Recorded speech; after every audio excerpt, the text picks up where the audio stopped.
గురువుగారు, నేనొక దగ్గర విన్నానండి. అంటే శుక్రవారం రోజు మనకు లక్ష్మీదేవికి పూజ చేస్తాం.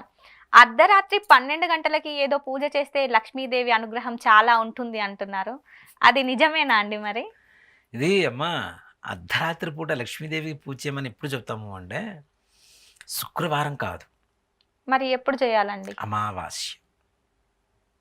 అమావాస్య అనేది అంటే ఇది ఎక్కువగా చూడండి, మీరు మార్వాడీస్లో ఎక్కడ ముష్టెత్తేవాళ్ళు కనబడరమ్మా. అవునండి. ఎక్కడా కనబడరు. అడుక్కునేవాళ్ళు మార్వాడీస్లో ఎవరు ఉండరు.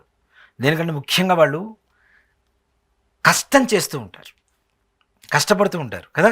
వాళ్ళు ఏంటి చూడండి, ఒక మగ పిల్లవాడు పుట్టిన తర్వాత 15 ఏళ్ళు వచ్చిన తర్వాత వాళ్ళలో ఉద్యోగాలు చేసేవాళ్ళు ఎంతమంది ఉన్నారు? సాఫ్ట్వేర్లు ఇక్కడ ఎవరు కనపడరు మీకు. ఉండరు. చాలా తక్కువ. చాలా రేర్. ఎక్కడో ఒక 1,00,00,000 మందిలో 100 మంది కనబడితే ఎక్కువ. అవునండి. అందరూ బిజినెస్సే చేస్తుంటారు. ఓ 15 ఏళ్ళు రాగానే వీడికి ఏం చేస్తుంటారంటే, ఇప్పుడు ఆడపిల్లలు ఫంక్షన్లు చేస్తుంటారు కదా, అలానే వీడికి ఒక ఫంక్షన్ చేస్తారు, దౌతీ ఫంక్షన్ లాగా చేసి కుటుంబంలో ఉండేటువంటి పెద్దలందరూ మగవాళ్ళందరూ కూడాను తలా 5 లక్షలు ఇస్తారు వీడికి. ఈ 5 లక్షలు మొత్తం దాదాపు 1,50,00,000 2,00,00,000 వరకు పోగు చేస్తారు వీడికి మొత్తం. అందరు తలా 5 లక్షలు 2 లక్షలు 3 లక్షలు వాడికి ఉండే శక్తిని బట్టి ఆ పిల్లవాడికి ఇస్తారు. ఇవి దాదాపు 2 కోట్ల వరకు దగ్గర అవుతాయి. ఈ మొత్తం తీసుకెళ్ళి ఒక హోల్సేల్ బిజినెస్ పెట్టిస్తారు వీడితో.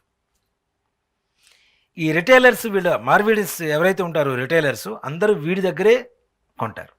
అంటే వీళ్ళందరూ కలిసి వీడికి బిజినెస్ ఇస్తుంటారు. అవునండి. వాడికి వ్యాపారం తక్కువ ఉంది అని చెప్పడానికి లేదు. అంటే వీళ్ళందరూ ఆటోమేటిక్గా వాడి దగ్గరే కొంటూ ఉంటారు కాబట్టి. అలాగే వాడు సంపాదిస్తాడు. కానీ వాళ్ళు చూడండి, సొంత ఇళ్లలో మార్వాడీస్ చాలా తక్కువ మంది ఉంటారు. అందరు రెంటెడ్ హౌసే. అది 30,000 40,000 50,000 సరే రెంటెడ్ హౌసే. దేనికి? ఇల్లు కొనటం ఓ 4 కోట్లు అవుతుంది ఇల్లు కొనాలంటే.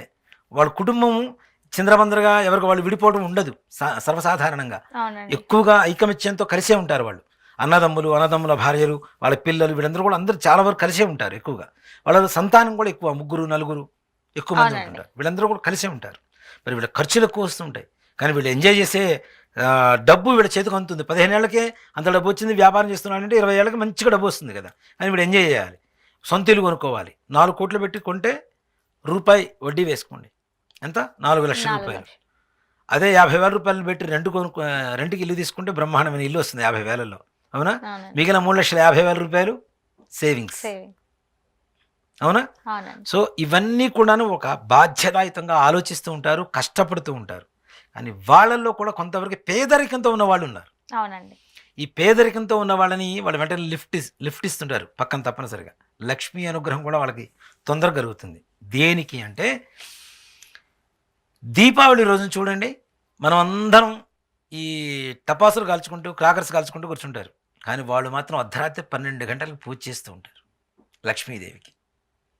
మార్వాడీస్ అమావాస్య లక్ష్మీదేవి అనుగ్రహం కోసం అర్ధరాత్రి 12 గంటలకి వాళ్ళు తప్పనిసరిగా ఈ అమ్మవారి లక్ష్మీదేవి పూజ చేస్తూ ఉంటారు. వాళ్ళు అంటే వాళ్ళు క్రాకర్స్ కాల్చరా అంటే కాలుస్తారు. ఎప్పుడంటే 2 తర్వాత. పూజ మీరు చేసుకున్న తర్వాత. బేగం బజార్ వెళ్ళండి, మన దీపావళి అమావాస్య రోజున అర్ధరాత్రి పూటే పూజ చేస్తుంటారు వాళ్ళు షాప్స్లో వాటిలన్నింటిలో కూడా. అంటే లక్ష్మీదేవి ప్రశాంతంగా ఉండేటువంటి సమయం ఆదివారం అమావాస్య, ఆ అమావాస్య దీపావళి ఇట్లాంటి రోజుల్లో ప్రశాంతంగా ఉంటుంది కాబట్టి వాళ్ళు చేసేటువంటి పూజను సంపూర్ణంగా అమ్మవారు తీసుకుంటుంది అనేటువంటి ఒక సద్భావన వాళ్ళలో ఉంది కాబట్టి అర్ధరాత్రి పూట పూజ చేస్తుంటారు. శుక్రవారం కాదు, అమావాస్య రోజున చేయాలి. అది ప్రతి అమావాస్య కూడా చేయవచ్చు. మరలా ఒక దీపావళి అమావాస్యనే కాదు, ప్రతి అమావాస్యకు చేయవచ్చు. లక్ష్మీదేవికి పూజా విధానం కూడా ఉంటుంది.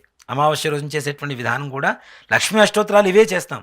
కానీ వాటిలో వాడేటువంటి ద్రవ్యాలు ఎలా ఉంటాయి అంటే, బుక్క, గులాలు, తర్వాత ఏదో రజన ఉంటుంది ఒకటి, మొత్తం సిల్వర్ కలర్లో ఉంటుంది, తాళకం లాంటిది అది. ఇవన్నీ కూడా అమ్మవారి దగ్గర నిజంగా మనం మార్వాడి షాప్స్లో దీపావళి పూజ అయిపోయిన తర్వాత మరుసటి రోజు వెళ్తే అక్కడంతా కూడా కళ్ళకి ఎంత ఆనందంగా ఉంటుందంటే అంత ఆనందంగా ఉంటుంది, అంత కలర్ఫుల్గా ఉంటుంది వాళ్ళు పెట్టేవన్నీ కూడా. పేలాలు వేస్తారు. పేలాలు ఎందుకు వేస్తారు? భూత ప్రేత పిశాచ బాధలు నివారణ కలగడం కోసం, నరఘోషలు పోవడం కోసం పేలాలు వేస్తారు.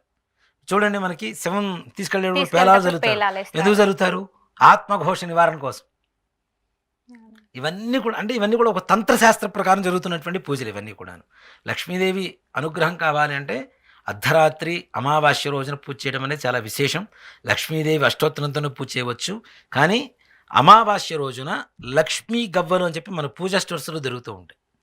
అవునా? అవునండి. లక్ష్మీ గవ్వలు, గోమతి చక్రాలు ఈ 2 దొరుకుతూ ఉంటాయి.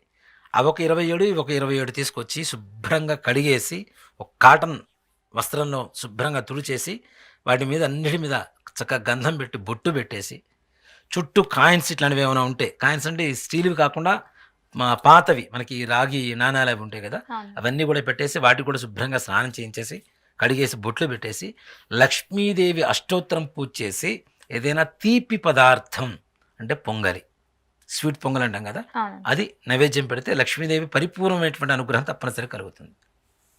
లక్ష్మి ప్రసన్నం అవుతుంది, మన ఇంట్లో తిష్ట వేసుకొని కూర్చొని ఉంటుంది. మార్వాడీస్ రహస్యం ఇదే.